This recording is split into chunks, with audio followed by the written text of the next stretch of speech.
El sexto domingo del tiempo ordinario nos deja ya ante las puertas de la Cuaresma. Las primeras semanas nos han permitido entrar de forma ordenada en el Evangelio según San Marcos, en particular en el primer día de misión de Jesús, que fue contextualizado en Cafarnaúm.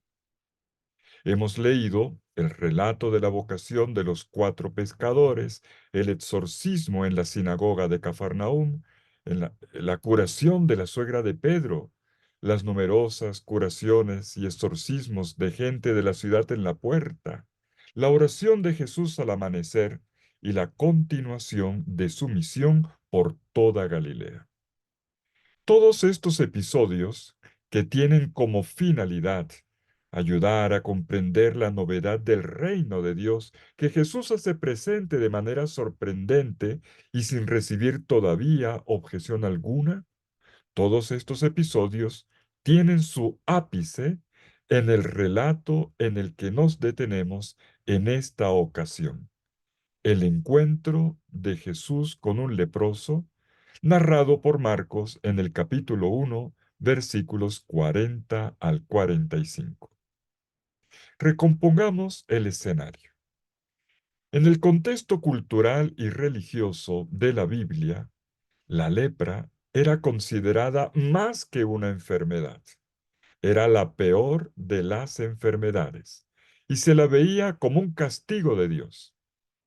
Quien la sufría era tenido como un foco de contagio y por ello se le marginaba, siendo obligado a vivir fuera de la sociedad, aislado, marginado de la vida familiar y también de la vida social y de las asambleas litúrgicas.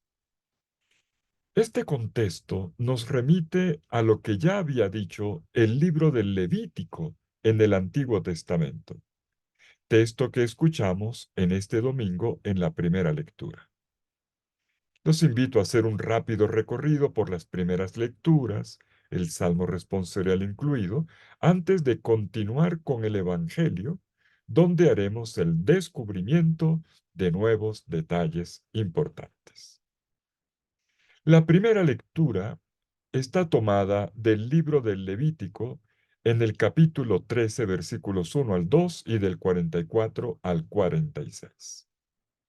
Este libro del Levítico, que es el tercer libro de la Torá hebrea, en sus 27 capítulos, es toda una recopilación de las prescriptivas sacerdotales establecidas para la liturgia del Templo de Jerusalén.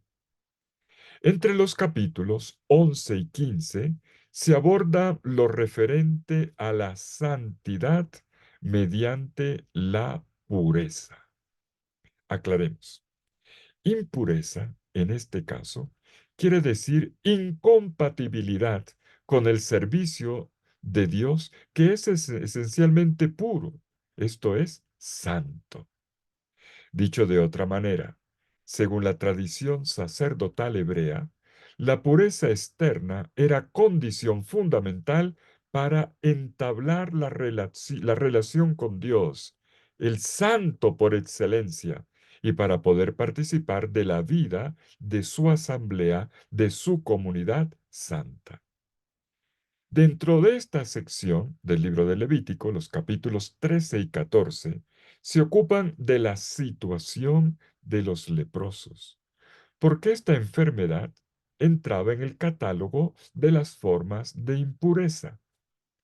Lo que tenemos aquí es sencillamente una documentación para entender lo que ocurre en el episodio del Evangelio. El leproso pedirá ser limpiado. Lo vamos a ver ahora. Nos detenemos en ese capítulo 13 del Levítico, en el comienzo y el final. Aquí se dice que si una persona tenía los síntomas de una enfermedad cutánea, debía ser llevada donde los sacerdotes. Hay que recordar que los sacerdotes ejercían también una especie de función médica, sí, médica. Ellos hacían el diagnóstico para reconocer el tipo de mancha de la piel. Esto es lo que dice la primera parte de nuestro capítulo 13 del Levítico. Cuando el diagnóstico detectaba, identificaba lepra, que en hebreo se dice sararat, el portador era declarado impuro, en hebreo se dice tamé. Y entonces, este tamé impuro era colocado fuera de la comunidad. Leemos en el versículo 45 del capítulo 13 del Levítico. Deberá establecerse fuera del campamento, en aislamiento. Por cierto, este vivir fuera era una referencia a la situación de Israel en el desierto. La prescriptiva manda enseguida que el leproso, en hebreo metzora, literalmente manchado, cumpla con la obligación de advertir de su condición a todo el que esté cerca de él. Y su manera de presentarse es terrible. Sigamos en el versículo 45. El afectado llevará la ropa rasgada y desgreñada, la cabeza, desgreñada la cabeza, se tapará hasta el bigote e irá gritando, Tamé, tamé, o sea, impuro, impuro. Esto es lo importante de la norma. Vamos a resumir. El leproso era apartado de la vida social y de la comunidad de fe. Su cuerpo en descomposición provocaba pánico. En pocas palabras, era considerado un muerto en vida. Y peor todavía, se le señalaba como un pecador, ya que se creía que lo que sufría no era más que la consecuencia de un desorden interior, de un pecado, y por lo tanto un castigo de Dios. Pues bien, el texto proclamado por la liturgia se detiene en este hecho de la vida en aislamiento. El resto nos toca seguir leyéndolo por cuenta propia.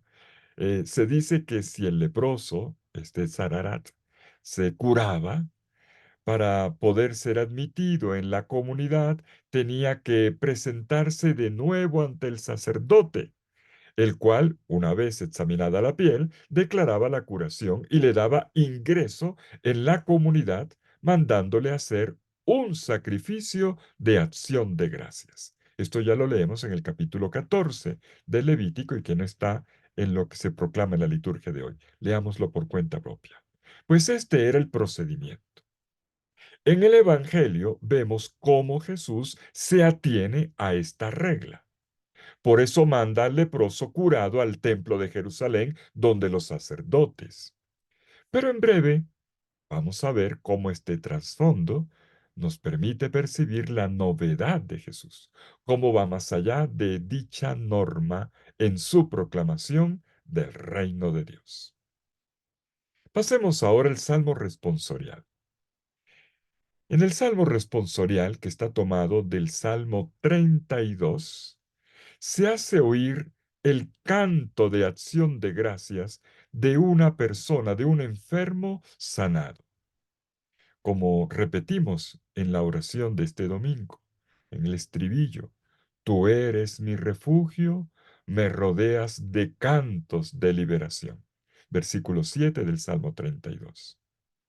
En el centro de este salmo tenemos una fuerte súplica con la que el orante pide ser liberado de una situación difícil que le ha marginado, quedando excluido de la relación con Dios y con los hermanos.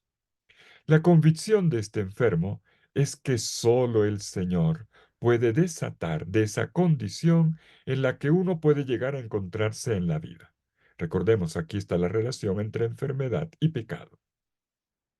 Pero este orante también sabe que para ello se requiere el volver a Dios de todo corazón y con confianza, una conversión. Es lo que dicen los versículos 6 y 7 del Salmo 32. Por eso quien te ama te suplica, llegada la hora de la angustia, y aunque las aguas caudalosas se desborden, estar con el agua al cuello, jamás le alcanzarán. Tú eres mi cobijo, me guardas de la angustia, me rodeas para salvarme. Bueno, Este Salmo 32 es uno de los 7 salmos penitenciales que tenemos en el Salterio. Y en nuestra oración de este domingo, las 3 estrofas escogidas para la liturgia subrayan los 3 pasos del primero, reconocimiento del pecado; segundo, del perdón por parte de Dios; y tercero, de la fiesta de este orante sanado y perdonado.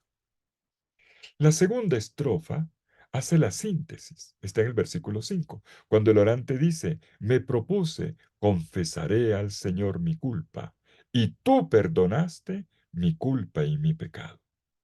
Y como lo proclaman las otras estrofas, la primera y la tercera, el resultado es la experiencia, de esta experiencia es la bienaventuranza, el gozo, la alegría en Dios.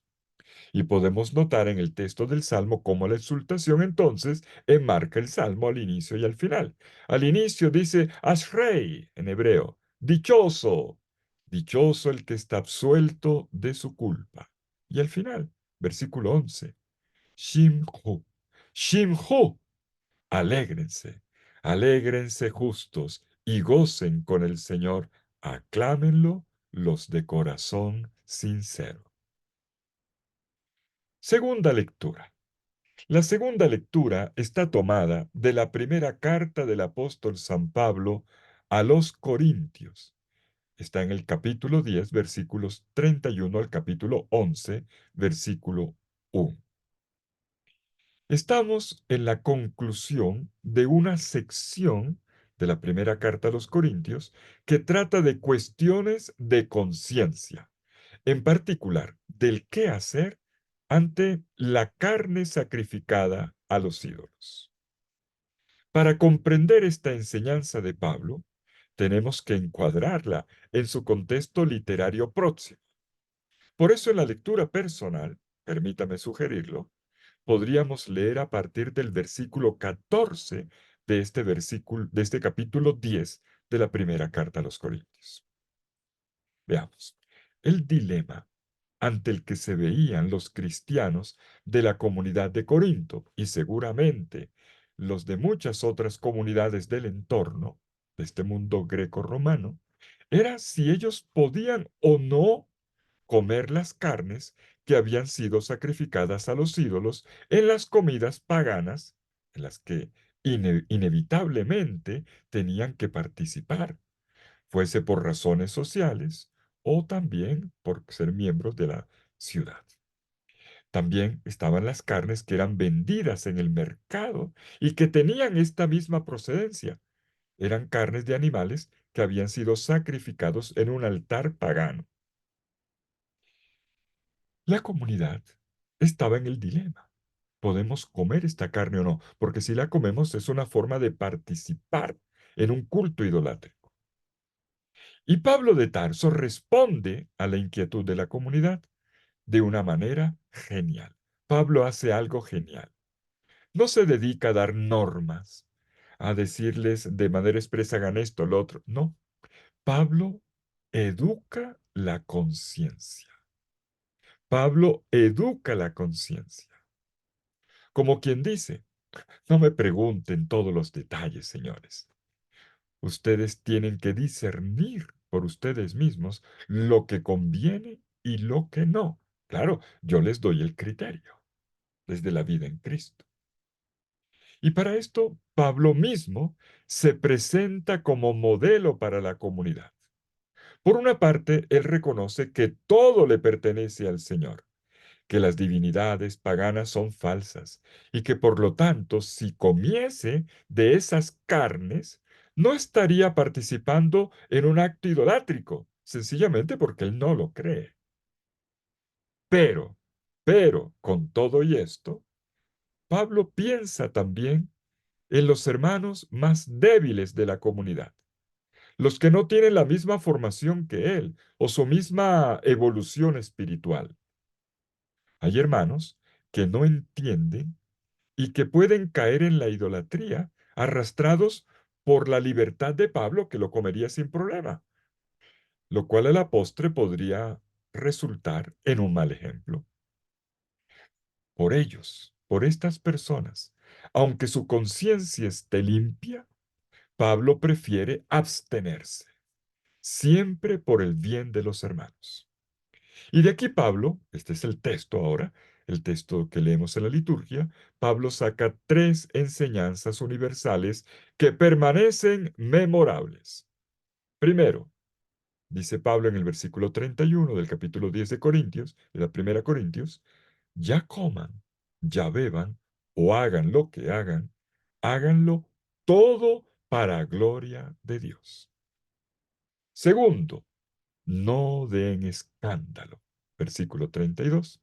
Y finalmente en el capítulo 11, versículo 1, sean imitadores míos. Mimetai mu, se dice en griego. Mimetai, de viene mimesis. Sean imitadores míos, como yo lo soy de Cristo. En medio de todo, Pablo coloca un firme criterio de vida. No se dejen mover por la búsqueda del propio interés, sino primordialmente por lo que convenga para la salvación de todos. Este es el criterio. Está en el versículo 33 del capítulo 10 de la primera Corintios. En última instancia, ¿qué quiere Pablo que aprendamos de él cuando dice sean imitadores míos, mi metaimo?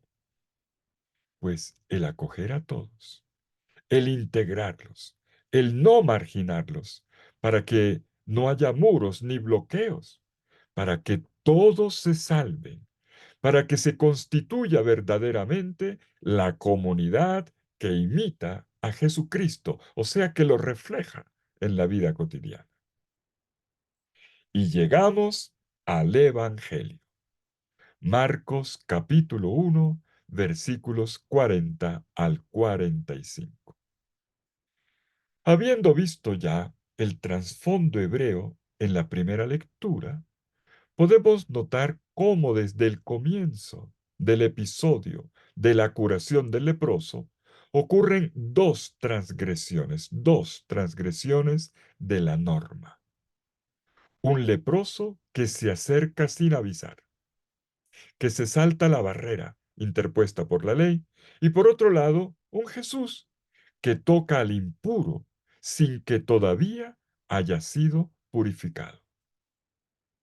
Curiosamente, al final del episodio vemos cómo el leproso, ya sanado, transgrede la instrucción dada por Jesús de no decir nada a nadie, lo cual tendrá consecuencias para Jesús.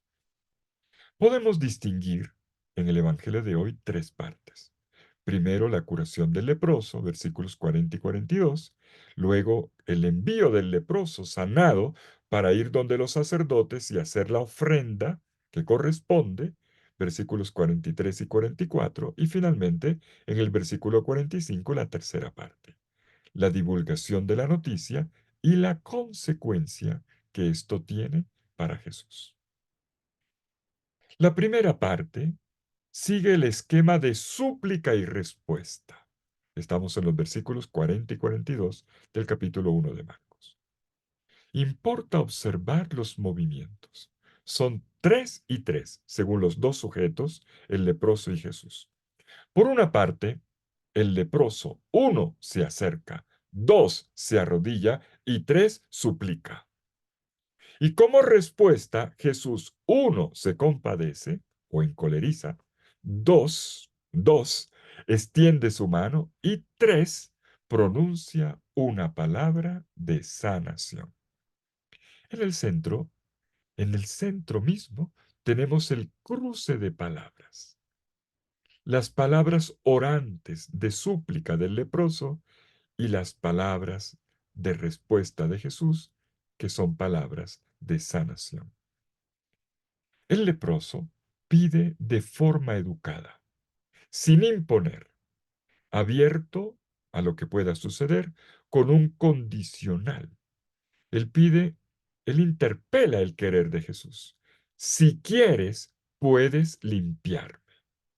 Es toda una expresión de fe, porque es como si le dijese, basta que tú lo quieras. Todo su futuro queda colgado de un sí, si tú quieres. Jesús, por su parte, le responde afirmativamente, con firme decisión y con las mismas palabras de la petición. Quiero, queda limpio. Y la sanación ocurre instantáneamente. Vuelve a aparecer aquí el repetitivo kai eutis de este Evangelio de Marcos, o sea, y enseguida. Está en el versículo 42. Es verdad que el leproso transgrede la ley porque se ha saltado una barrera prohibida. Pero también desde el punto de vista de la ley, Jesús procede de forma equivocada, porque lo toca antes de purificarlo, cuando todavía está impuro. Es un impuro, un marginado, un intocable, no debe tocarlo. La ley había dicho claramente, recordémoslo, lo explicamos ya, estará solo, apartado, fuera del campamento. Este hombre es un rechazado del cielo. Pero Jesús es un provocador. Hace intencionalmente gestos que despiertan la atención sobre algo para dar un mensaje. Los gestos impactan más que las palabras. Toca al intocable, ama al no amable, acaricia la carne que repugna. Ningún sacerdote lo habría hecho, no solo por miedo, sino atenidos a una ley. Eran muy estrictos. Y Jesús se compromete decididamente con la persona y la comunidad. Cura al leproso, el más enfermo de los enfermos. De esta forma lo readmite en la comunidad. Acoge al lejano, al impuro, al marginado, al excomulgado, al que ha sido declarado como rechazado de Dios. Este hombre no tenía nombre ni rostro, como uno que está ahí, pero no existe. Pero Jesús no lo ve de esta manera. Es notable la voluntad de Jesús. Sus sentimientos afloran cuando se muestra preocupado por el leproso. Jesús tiene empatía con él. Las traducciones ponen se compadeció, splanizomai en griego, lo cual es correcto. Pero también tengo que decirles a ustedes que conocemos una variante textual, un texto más antiguo en griego que dice se encolerizó, se enojó, claro, con el rechazo que había sufrido este hombre. Pero también notemos el verbo querer. El leproso interpela el querer de Jesús, su corazón. Jesús le dice, quiero. Para Jesús, querer es poder.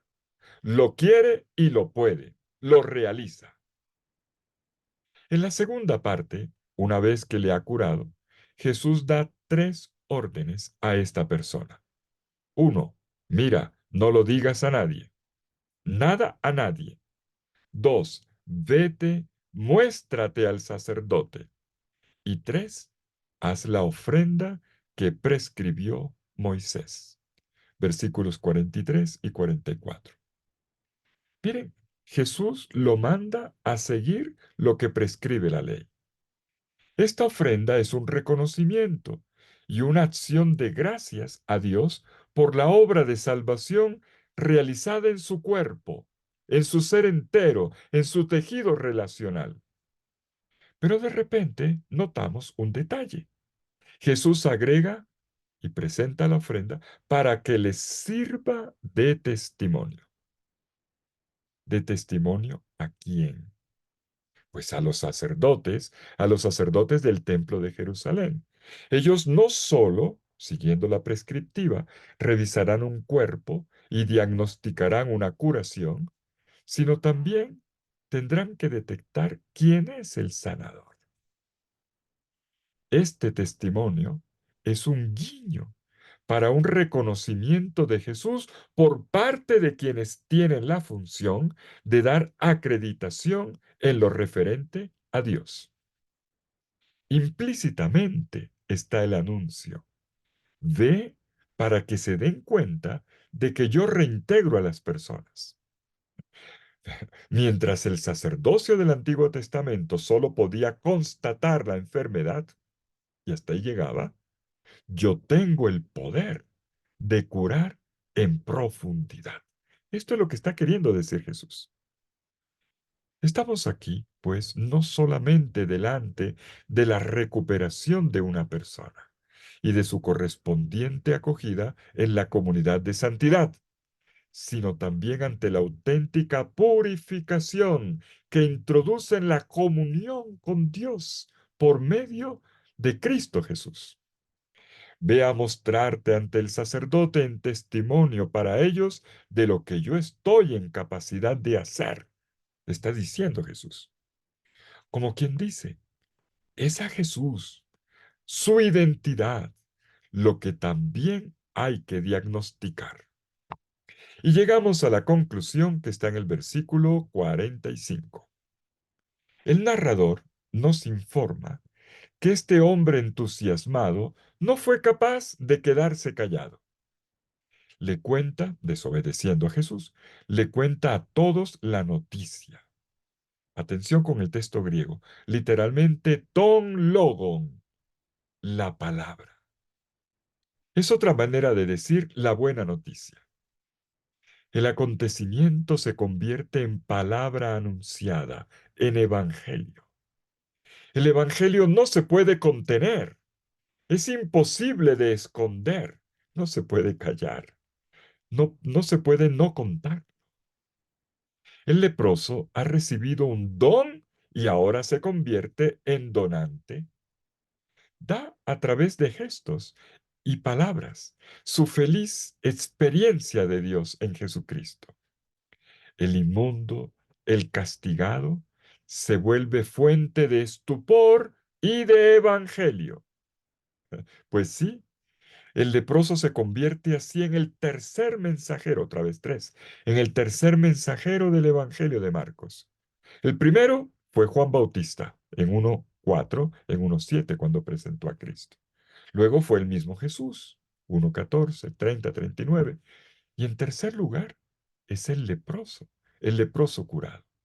Pero la lista no para aquí. Luego vendrán los 12 que anunciarán a Jesús, el endemoniado de Gerasa que contará cómo fue exorcizado, luego el sordomudo al que Jesús le dijo Éfeta y que comenzó a hablar y contó lo que Jesús había hecho. Bueno, es todo un listado de testigos que nos interrogan. ¿Y por qué no nosotros? Y lo más importante es que esta noticia tiene impacto. Es la nota final de nuestro Evangelio de hoy.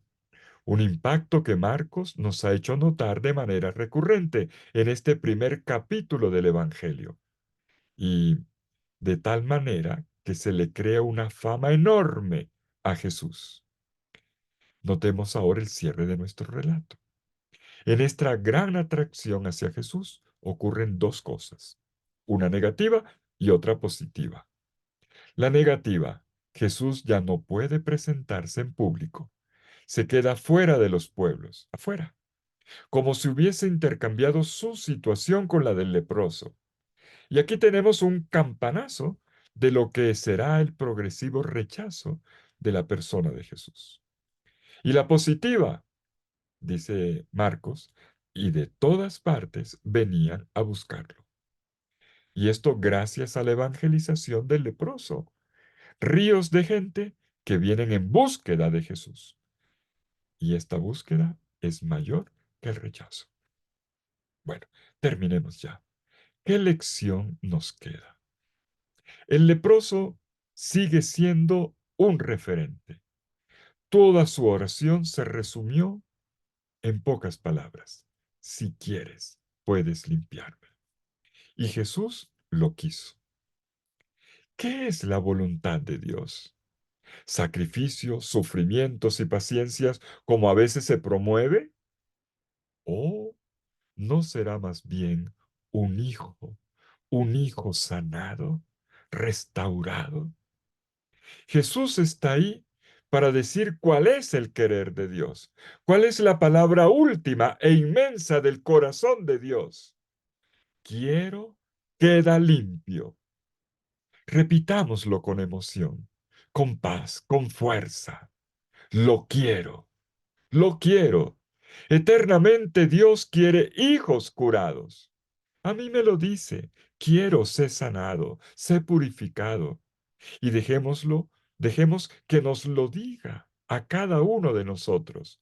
Y como el leproso, nuestra misión será que otros escuchen esta misma palabra. Es una buena noticia por difundir. El Señor sana, recupera vidas aisladas, excluidas, limpia historias negadas, sucias, y levanta muertos en vida. A toda criatura, el Señor le dice una frase bellísima. Quiero, lo quiero, queda limpio. Esta es la buena noticia. En vez de un Dios que condena, un Dios que trae gracia, que cura la vida. Es cierto, estoy cierto de la voluntad de Dios. Es la que Jesús me muestra en cada página del Evangelio.